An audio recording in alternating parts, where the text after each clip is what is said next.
তাড়াতাড়ি আয়, কারা এসছে দেখ। গপু বিস্কুট খাওয়াবে, ছাদে এসছে হনুমান, একটা গ্রুপ পুরো, মা বাবা বাচ্চা সবাই আছে। আবার ভালোবেসে জল আনতে গেছে, লাথি মারবে, পা দিয়ে লাথি মেরে দেবে এবার। আসছে আসছে, দাঁড়া, আসছে। অতগুলো ছাদে জন্তু জানোয়ার, তার মাঝখানে আমরা। আবার একটা কে আবার চাইছে হাত বাড়িয়ে, গেট খুলছে, গেট খুলছে। গেট খুলবি না, আর না, মুখে আছে, মুখে আছে, মুখে দেখা, আর না, আর না, চল। হাত বার করে চাইছে। Good morning everyone, welcome back to my new blog. এখন ওই 8:45 মতো বাজছে। আগের ব্লগে তোমাদের বলেছিলাম না, আমার রান্নাঘর একেবারে আজকে পরিষ্কার হবে। উপরটা তো তেল কালিতে ভরা, দেখেছো? ওই সমস্ত জায়গা টাকাগুলো আজকে পরিষ্কার হবে। গত 3 দিন আগে আরবান কোম্পানিতে একটা স্লট বুক করে রেখেছিলাম, সমস্তই তো বুক থাকে, আজকে রোববার আরো, সেই কারণে তো 9টা আর 1টার টাইমটা ফাঁকা ছিল, আমরা 9টাটা বেছে নিই। কিছুক্ষণের মধ্যেই লোক চলে আসবে, সেই কারণে আজকে আমাদের সকালবেলা ব্রেকফাস্টের কোনো ঝামেলা বাড়িতে করছি না। গপু বেরিয়ে গেছে, একটু রেডিমেড ব্রেকফাস্ট নিয়ে আসবে, তাই দিয়ে ব্রেকফাস্ট করব। আর লাঞ্চ দুপুরে কি করব জানি না এখনো, মোটামুটি এগুলো আগে করে যাক, তারপরে দুপুরেরটা দুপুরে করা যাবে।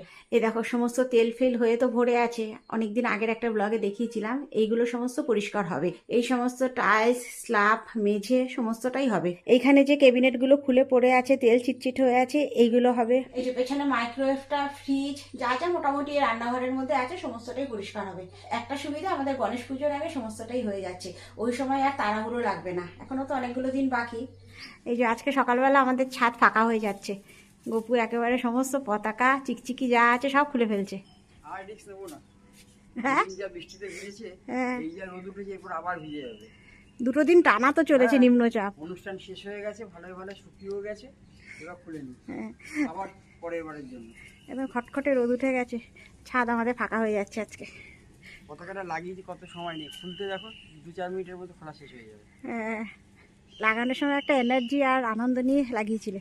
একদম উপর থেকে বাঁধা, একদম উপর থেকে দড়ি বেঁধে এইভাবে নিয়ে একেবারে এইখানে রেডিংয়ে লাগানো ছিল। যে সুন্দর আমাদের রেডিমেড ব্রেকফাস্ট চলে এসছে। এখানে আছে ঘুগনি, আলুর দম, পরোটা, মিও স্পেশাল পিঠাই পরোটা, সবার আজকে পিঠাই পরোটা, আর আছে গরম গরম একদম মুচমুচে জিলিপি। আর গতকালকে তো প্রচুর কেটেছিলাম, সকালবেলায় এত সুন্দর রোদ দেখে সব ছাদে বার করে দিয়েছি।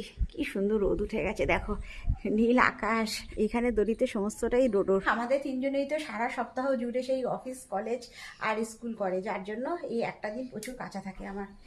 হ্যাঁ, উপরে চলে আসো। এই যে আমাদের চিমনির লোক এসে গেছে, আমাদের রান্নাঘর পরিষ্কারের লোক এসে গেছে, আমাদের ঘর ওয়াশিং এর লোক চলে এসেছে।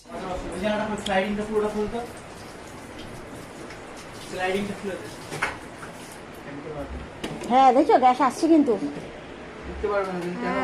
আপাতত চিমনিটা খোলা হলো, এবার এই জায়গা টোটালটা ওয়াশ হবে, তারপর নতুন চিমনি বসবে আমার।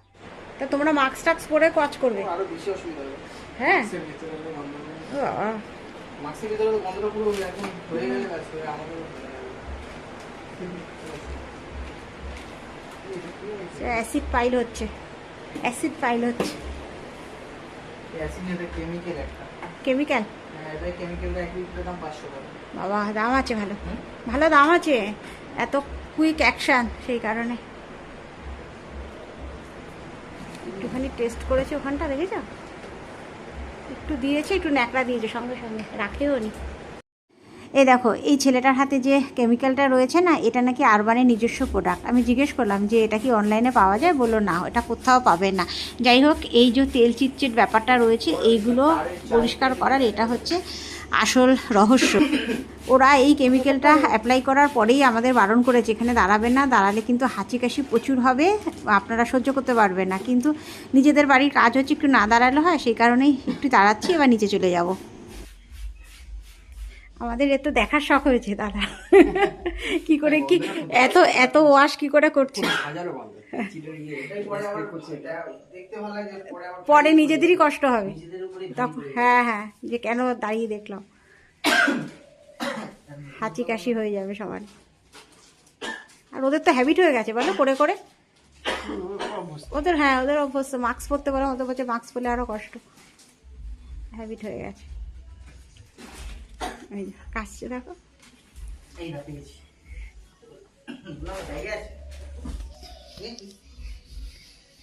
আজকে আমাদের প্রসেনজিৎ বাড়িতে। আমার বোন এই কিছুক্ষণ আগে ফোন করলো, বললো প্রসেনজিৎ তোর নিজের হাতে মাংস রান্না করে দিয়ে যাবে, আর আমি ভাত করব, আর কি করব জানি না।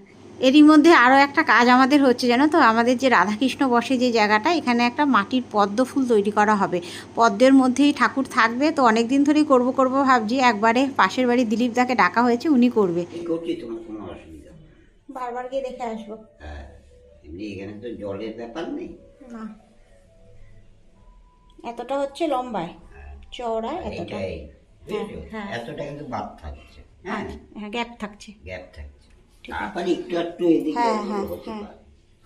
নিচে চলে এসেছি, ওপরে থাকতে পারছি না ঝাঁজে। এই নিচে এসে সিসিটিভিতে দেখছি কি কাজ করছে না করছে ওরা। ওরা একটা কেমিক্যাল স্প্রে করেছে, তো যার জন্য রান্নাঘরে থাকা যাচ্ছে না, এত গ্যাস বসে। হ্যাঁ, ওরা বললো আপনারা নিচে চলে যান। নিজেই বলেছি আপনারা থাকুন, থাকলে অসুবিধা নেই আমাদের, কিন্তু আপনাদের কষ্ট। আমাদের বলার ডিউটি, আমরা বলে দিচ্ছি আপনারা থাকতে পারবেন না। সত্যিই তাই, মানে 2 সেকেন্ডের মধ্যে দিয়েছে স্প্রেটা, ঝাঁজে হ্যাচ্ছ আর কাশি আসছে। ওদের বললো মাস্ক পরে কাজ করতে, ওরা বললো মাস্ক পরলে একবার যদি ঢুকে যায় আর ওটা বেরোবে না, ওরা মাস্ক ছাড়াই কাজ করছে। আর তাছাড়া ওদের একটা হ্যাবিট হয়ে গেছে এইভাবে করে করে কাজ। ঘরে বসে এখন সিসিটিভিতে পর্যবেক্ষণ হচ্ছে কি কাজ হচ্ছে না হচ্ছে, কতটা কাজ ওখানে ঝাঁজে থাকা যাচ্ছে। আরে ভালো জিনিস মিস করবি, তাড়াতাড়ি আয়, তাড়াতাড়ি আয়। কারা এসছে দেখ, গপু বিস্কুট খাওয়াবে, ছাদে এসছে হনুমান, একটা গ্রুপ পুরো। এ কোথায় চলে গেছে? ওইখানে এখন ওদের এই যে আসছে, এই যে আসছে। আরে দাও, এ তো মা। উরে বাবা, এ মা বাবা, ভাই বিস্কুট খাওয়াচ্ছে।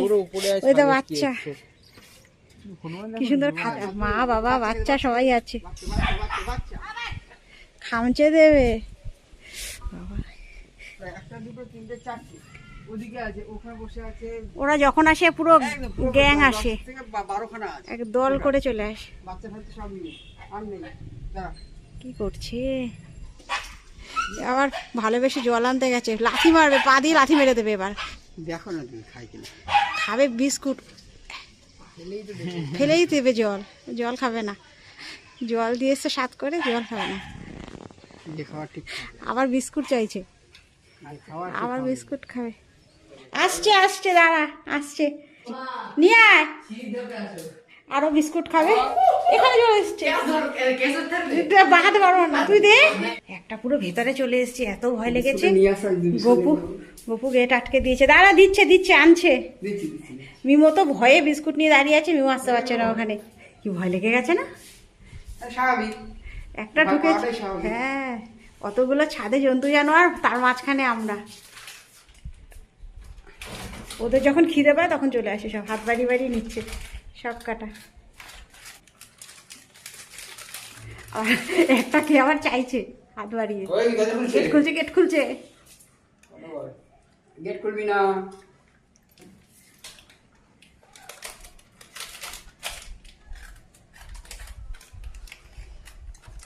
তুই যা, আর না মুখে আছে, মুখেটা খা। আর না চল টাটা। আর এই দেখো, এই জাস্ট ওরা গেল, রান্নাঘর মোটামুটি হয়েছে, জানো তো। কেন এত তেল কাজটা ছিল, সেই তুলনায় ঠিক আছে একেবারে। এই সমস্ত স্ল্যাব ঠ্ল্যাব হয়ে গেছে, নিচে মেঝে টেজেগুলোও করেছে, এই দিকটা করেছে। আর ছাদে আছে খোলা ক্যাবিনেটগুলো, যেগুলো ওরা ওয়াশ করে রেখে গেছে, যাতে হাওয়ায় রোদে একটু শুকিয়ে যায়। এখানেও এর পাটগুলো রয়েছে, এগুলো দরজা। আর এখানে আমার বোন পাঠিয়েছে চিকেন, একেবারে প্রসেনজিতের হাতের কষা চিকেন।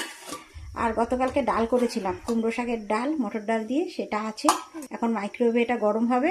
আর কুকারে এখানে ভাত হচ্ছে। ভাতে আজকে উচ্ছে, আলু আর ঝিঙে সেদ্ধ দেওয়া হয়েছে। 7টার মতো বাজছে, মিমোকে নিয়ে গপু আমি একটু বেরোচ্ছি। আমাদের লোকাল সোনার দোকান, যেখানে আমাদের টুকটাক জিনিস ভেঙে গেলে বা টুকটাক যদি বানানোর থাকে বা কাউকে যদি কিছু গিফট দেওয়ার থাকে, তো সেখানে দিয়ে কাজ আমরা করে নিই। সেই জন্যই যাবো আমাদের লোকাল সোনার দোকান শিলপাড়ায়। আমার মিমোর জানো তো একটা লাল পলা, এই লাল পলাটা ছিল মিমোর এতকাল কোমরে, এটা ছিঁড়ে গেছে জানো তো। তো এখন ভাবছি এটা দিয়ে একটা আংটি করে দেবো মিমোর হাতে। কেন বড় হলে পরে নাকি কোমরে দিলে কাজ হয় না, আঙুলেই পড়তে হয়। রূপো বা তামা দিয়ে এটা করতে বলেছে, তো ভাবছি একটু রূপো দিয়ে একটা আংটি বানিয়ে দেবো। তো এইটা নিয়েই যাচ্ছি, ওই জন্য মিমোকে দরকার, মিমোকে নিয়ে যাচ্ছি। গপু আমি টোটো বাড়ি থাক, আমারও তো করে দিয়েছে। কোথায় হেলমেট দুটো ধরবে? একদম শখের বাজারের মোড়ে আছি আমরা। আমার মেয়েও আবার একটু আইসক্রিম খাবে, এখান থেকে আইসক্রিম নিল। আজকে বাইরে গিয়ে জানো তো সেভাবে ভিডিও করতে পারিনি, কেন বাইরে যখন যাই আরো বিশেষ করে স্কুটিতে ক্যামেরা নিই না, ফোন দিয়ে ভিডিও করি। আর বেরোনোর সময় একদম দেখিনি, দুপুরবেলা থেকে ফোন নিয়ে ভিডিও করছিলাম, তার মধ্যে এডিটও করছিলাম ফোন থেকে। ফোনের চার্জ ছিল একদম কম, একটুখানি ভিডিও করেছি, তারপরে গিয়ে আর ভিডিও করতে পারিনি। এই জাস্ট বাড়িতে ঢুকলাম, একদম ড্রেস চেঞ্জ করে ওপরে চলে এসেছি। আজকে ওবেলা বঞ্জা মাংস দিয়েছিল, তার মধ্যে 2-3 টুকরোর মতো আলু আর অল্প মাংস বেঁচে আছে, পুরোটা লাগিনি জানো তো। এমনিতেই তো অনেকটা মাংস, সবটা আমরা খেতে পারিনি, তো তার মধ্যে কয়েকটা ডিম পোচ করে দিয়ে দেওয়া হয়েছে। রাত্রে রুটি খাওয়া হবে ওইটা দিয়ে আমাদের। এখন আর কিছু ইচ্ছেও করছে না, অনেকটা রাতও হয়ে গেছে। আর আজকে আমাদের সবার ডিনারের রুটি। সকালে বোন যে মাংস পাঠিয়েছিল তার মধ্যে আবার এখন ডিম পোচ করে এর মধ্যে দিয়ে ফোটানো হয়েছে, রুটি দিয়ে খাওয়া হবে। আর সকালে ব্রেকফাস্টে যে আমাদের ঘুগনি ছিল তারও এতটা আছে, গরম করে রেখে দিয়েছি। আর হটপটে আছে একদম গরম গরম রুটি, এই জাস্ট রুটি হলো। আর রয়েছে সঙ্গে স্যালাড, শসা টমেটো। যাই হোক, তাহলে চলো, ব্লগটা আর বড় করছি না, এর সাথে ভিডিওটা এখানেই শেষ করে দিচ্ছি। যদি কিছু ভালো লেগে থাকে একটা লাইক করে দিও। দেখা হচ্ছে তোমাদের সাথে আবার নেক্সট ব্লগে, ততক্ষণের জন্য সবাই সুস্থ থেকো, ভালো থেকো। তাহলে এখনের মতো বাই। So I'll surrender.